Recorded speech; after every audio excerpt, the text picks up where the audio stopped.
Hey guys, आप सभी का स्वागत है मेरे YouTube channel best of education में। तो आज हम जानेंगे क्लास केमिस्ट्री का, जो कि हम बिहार पॉलिटेक्निक के लिए सबसे महत्वपूर्ण क्वेश्चन की जानकारियां ले देंगे हम। तो आइए सबसे पहले हम देखते हैं पदार्थ एवं उसकी प्रकृति, यानी हमको यही जानना है कि पदार्थ क्या होते हैं और उसकी प्रकृति क्या होती है। तो पदार्थ में हम जानते हैं कि कुछ ना कुछ उसका स्थान घेरना होगा, स्थान घेरेगा और उस स्थान का विरोध करती है जिसमें द्रव्यमान हो। और उसकी प्रकृति का मतलब हो कि हमारे जैसे कि प्राकृतिक पदार्थ में 5 तत्व होते हैं। जैसे प्राकृतिक में ये 5 तत्व इस पदार्थ में मिलकर ये कोई भी, जितने भी दुनिया का कोई भी वस्तु जो होता है उसमें हम 5 तत्व का मिश्रण होता है, जिस तरह से हम प्राकृतिक कहते हैं। तो जैसे कि 5 तत्व में हम उसी तरह से देखेंगे कि पदार्थ क्या होता है। सबसे पहले इसकी परिभाषा देखते हुए हम देखें, यानी पदार्थ यानी मैटर। लिख सकते हैं कि दुनिया की कोई भी वस्तु, दुनिया की कोई भी वस्तु जो कुछ स्थान घेरती हो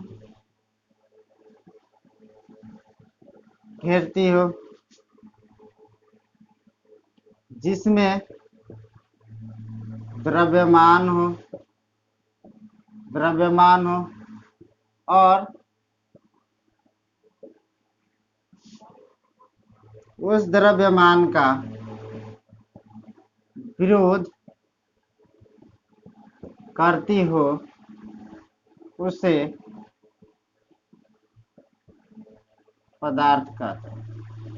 यहाँ पर देखेंगे इसका परिभाषा कि हमने लिखा कि दुनिया की कोई भी वस्तु जो हो वो कुछ स्थान घेरती हो, या तो उसके अंदर द्रव्यमान होना चाहिए और उस द्रव्यमान का विरोध करती हो, तो वो हमारा पदार्थ कहलाता है। जैसे कि यहाँ पर मान लीजिए कि ये बोर्ड है, चाहे हम भी खड़े हुए हैं जिसपे, तो हमारा जितना वजन है इस धरती पर पड़ा हुआ है, इस वजन के मतलब से ये हमारा धरती पर विरोध हो रहा है, यानी हमारा प्रेशर इस धरती पर इतना पड़ रहा है, इसलिए हम पदार्थ एक प्रकार के। और हमारे शरीर के अंदर 5 तत्वों का मिश्रण है जिसे हम प्रकृति के नाम से जानते हैं। तो आइए अब इस प्रकृति में हम जानते हैं कि यहाँ पर तो देख लिया कि हमने कि दुनिया की कोई भी वस्तु जो कुछ स्थान घेरती हो जिसमें द्रव्यमान और उस द्रव्यमान का विरोध करती हो, उसे पदार्थ कहते हैं। तो प्रकृति हम जानते हैं कि इस पदार्थ को बनाने में 5 तत्वों का मिलावट होता है, यानी हम जानेंगे कि पदार्थ में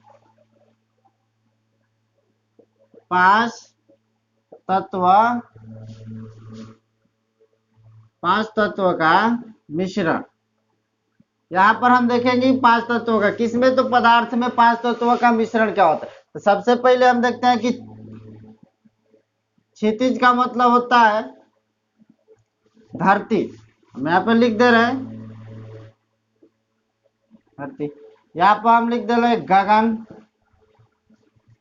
हम लिख दे रहे हैं समीर, जल, पावा। ये हमारे इस तरह से पांच तत्व जो है कि जिसमें हम प्रकृति के मिश्रण करते हैं। यहाँ पर हम पदार्थ में ये 5 ही तत्व जो है कि सब दुनिया का कोई भी तत्व, दुनिया का कोई भी पदार्थ हमारे इन 5 तत्वों से मिलकर बना। हमारा शरीर भी यहाँ तक भी ये 5 तत्वों से मिलके बना है। तो इस तरह से हम पदार्थ का परिभाषा देख लिया और पदार्थ में 5 तत्वों का मिश्रण इस प्रकार से मिलावट होती है। तो अब इसके आगे हम देखते हैं कि पदार्थ का वर्गीकरण क्या होता है। तो पदार्थ का वर्गीकरण हम देखते हैं कि पदार्थ का वर्गीकरण किस तरह से होता है, यहां पर हम देखेंगे। तो देखिए पदार्थ का वर्गीकरण क्या होता है, यानी पदार्थ का वर्गीकरण। सबसे पहले हम पदार्थ को 2 वर्ग में बांटे हैं, 2 वर्ग में बांटते हैं। सबसे पहला होता है कि भौतिक वर्गीकरण,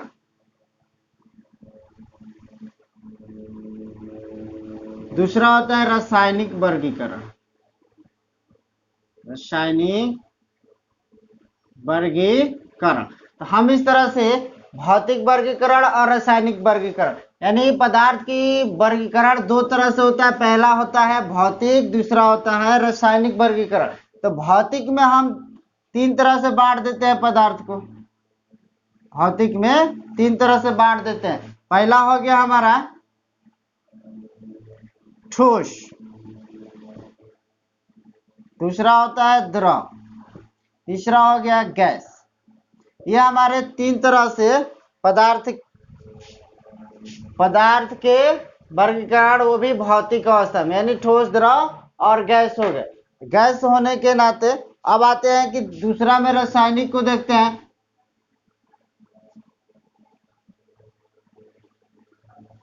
दूसरे में होता है, इसमें पहले होंगे शुद्ध पदार्थ, यानी रासायनिक में पहला होगा शुद्ध पदार्थ और दूसरे में होंगे मिश्रण। हाँ, तो रासायनिक वर्गीकरण दो तरह से होता है, शुद्ध पदार्थ और मिश्रण होता है। यहाँ पर भौतिक में देखते हैं तो ठोस, द्रव और गैस। तो शुद्ध पदार्थ में और ये मिश्रण, यानी ये हो गया हमारा रासायनिक वर्गीकरण। तो अब देखते हैं कि शुद्ध पदार्थ में दो आते हैं। अब शुद्ध पदार्थ को वर्गीकरण करते हैं, तत्व और यौगिक, ये दो तरह में बैठ जाते हैं। यौगिक ये दो तरह से। और हम मिश्रण को दो भागों में बांट देते हैं, समांग और विषमांग में। यहां पर हम दो में, समांग और होता है दूसरा विषमांग।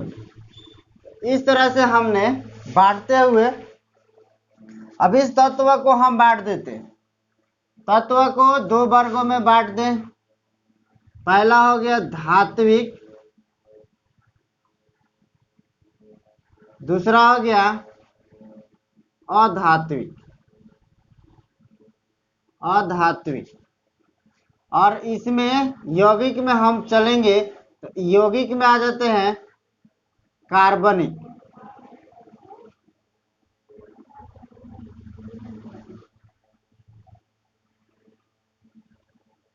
कार्बनिक और दूसरे में आएंगे अकार्बनिक।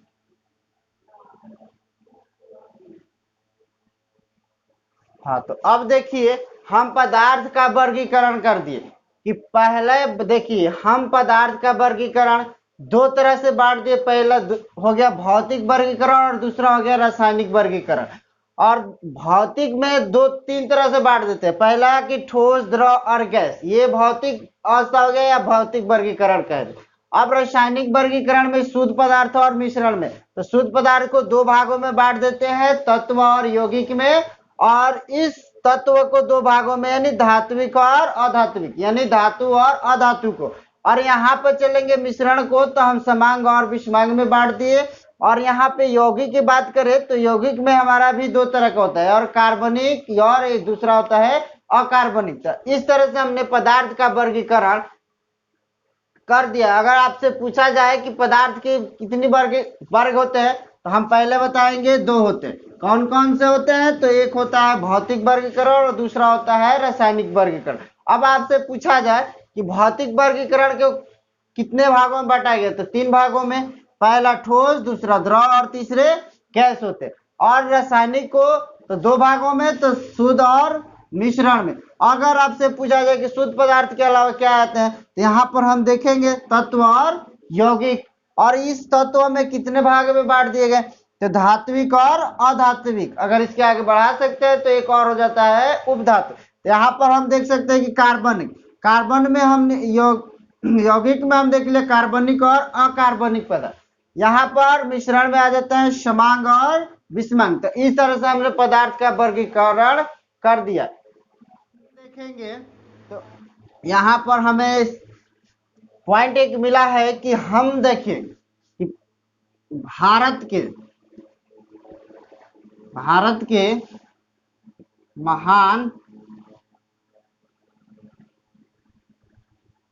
महान ऋषि कणाद ने, कणाद के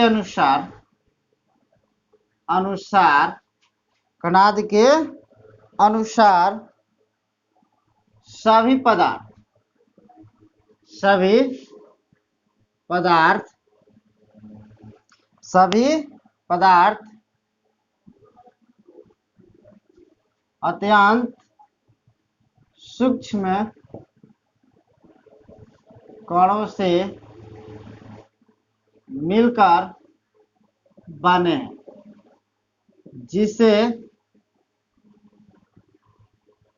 जिसे परमाणु कहा गया है। यहाँ पर हमने देखा कि भारत के महान ऋषि कणाद के अनुसार सभी पदार्थ अत्यंत सूक्ष्म कणों से मिलकर बने। तो छोटे छोटे टुकड़े से मिलकर एक पदार्थ का निर्माण होता है, जिसे हम लोग अत्यंत सूक्ष्म कणों से मिलकर, जिसे हम क्या कहते हैं, परमाणु कहते हैं, यानी एटम कहते हैं इसको। कब कहेंगे, जब ये छोटे छोटे सूक्ष्म कणों से मिलकर एक पदार्थ बन जाएगा तो उसके हम परमाणु कहते हैं उसे। ये किसने कहा, तो महान ऋषि जिसका नाम है कणाद ने ये भी कहा था कि पदार्थ एक सूक्ष्म कणों से मिलकर बना है, जिसे हम लोग परमाणु के नाम से जानते हैं। तो बातें कर लेते हैं थोड़ा ठोस यानी सॉलिड,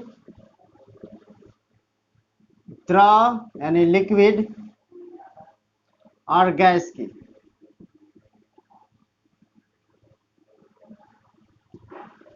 तो हम ये देखें कि ये तो सबके सब हमारे भौतिक अवस्था है। तो अब थोड़ा सा इन पे हम लोग चर्चा करेंगे कि ठोस क्या है, द्रव क्या है और गैस क्या होता है। तो ठोस देखिए, तो ठोस पदार्थ क्या होता है कि ठोस में हम लोग का आयतन और उसका आकार दोनों निश्चित होते हैं। क्या होते हैं कि आयतन एवं आकार दोनों निश्चित होते हैं, दोनों के दोनों निश्चित होते हैं।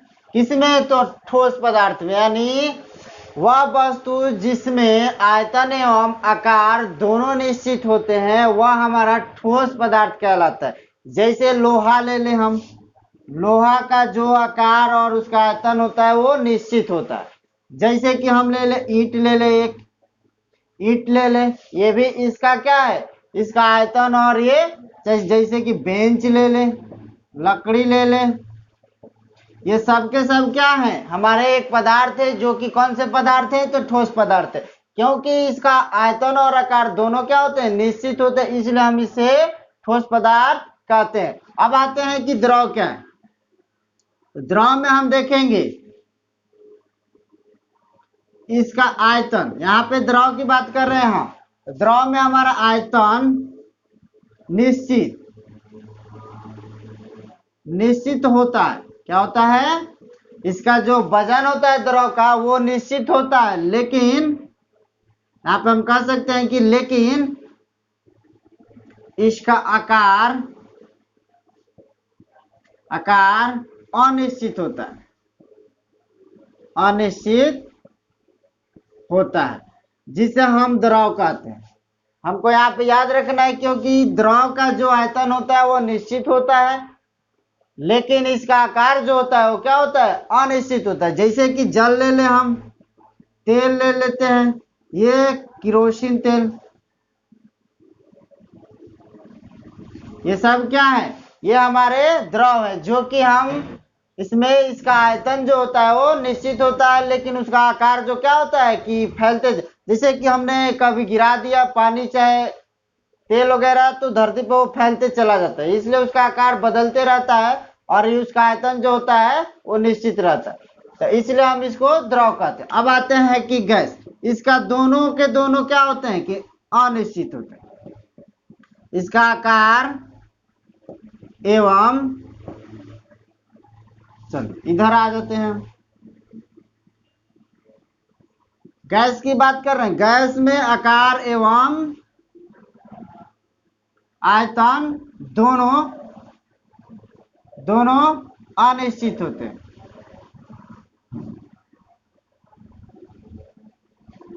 अनिश्चित होते हैं। यहाँ पर हम कह रहे हैं कि देखिए कि गैस जो होता है इसका आकार ना होता है ना इसका आयतन निश्चित होता है, क्योंकि ये गैस अगर हवा में छोड़ दे तो वो पता नहीं चलेगा, हमको दिखाई नहीं देगा कि गैस जा कहाँ रहा है। इसलिए इसका दोनों का दोनों, जैसे कि देख ले एलपीजी सिलेंडर, एलपीजी हो गया। इसका दोनों का दोनों क्या होता है कि ना तो आयतन और ना तो आकार निश्चित होता है, इसलिए हम इसको गैस कहते हैं। तो अब हम नोट में हमको याद रखना यही है, गैसों का कोई पृष्ठ नहीं होता है। हमको नोट में याद रखेंगे, अगर आपसे पूछा जाए कि गैस का कोई पृष्ठ होता है तो नहीं होता है। यहाँ पे हम लिख सकते हैं नोट में, गैसों का कोई पृष्ठ नहीं होता, पृष्ठ नहीं होता है, इसका विसरण बहुत अधिक होता है, यानी इसका विसरण यानी फैलाव, विसरण यानी विसरण का मतलब होता है फैलाव।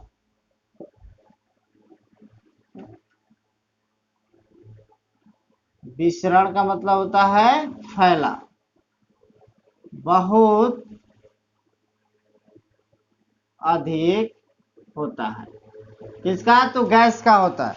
यहाँ पर हम देख सकते हैं कि तथा इसे आसानी से, यहाँ पर लिख सकते हैं कि तथा इसे आसानी से डेथ, इसमें इसे आसानी से संपीड़ित किया जा सकता है। यानी किसको? तो गैस को हम आसानी से दबा सकते हैं। हम ठोस को तो दबा नहीं सकते क्योंकि उसका कण एक एक जुट के बना है, वो ठोस है, और ये द्रव भी है, तो कुछ उसको संपीड़ित कर सकते हैं, कुछ नहीं हो सकता। इसलिए हम करेंगे गैसों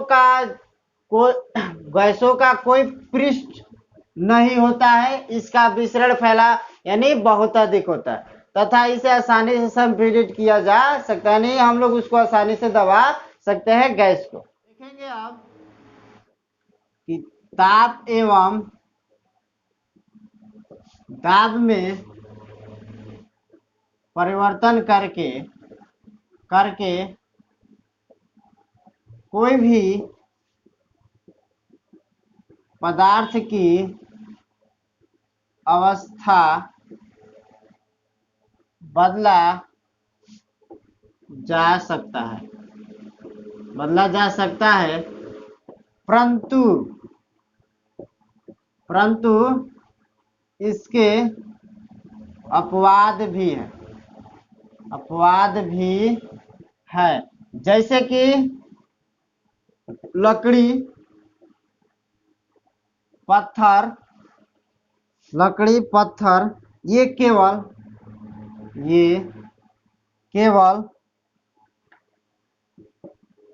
ठोस अवस्था में ही रह सकते हैं। हाँ, याद रखेंगे कि ताप एवं दाब में परिवर्तन करके कोई भी पदार्थ को हम उसकी अवस्था को चेंज कर सकते हैं, लेकिन या परंतु हम इसके अपवाद भी होते हैं, जैसे कि लकड़ी वो ठोसी अवस्था में रहता है, पत्थर को हम बदल नहीं सकते। ठीक है, तो इसलिए हमको याद रखना है कि ताप एवं दाब में परिवर्तन करके कोई भी अवस्था को हम बदल सकते हैं, लेकिन इसके अपवाद भी होते हैं जो कि ठोस अवस्था वाले ठोसी अवस्था में रहते हैं। तो अब हम देखते हैं जैसे कि जल तीनों अवस्था में रह सकते हैं। जल है कि भौतिक अवस्था में रह सकता है, यहां पर देख सकते हैं कि जल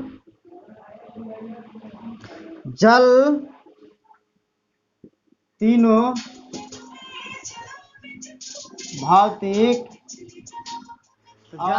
भौतिक अवस्था में रह सकता है। ठीक है, तो याद रखेंगे कि जल जो है कि वो तीनों भौतिक अवस्था में रह सकता है, ठोस में भी, द्रव में भी, गैस में। ऑलरेडी तो ये द्रव तो है, और जब इसको गर्म करेंगे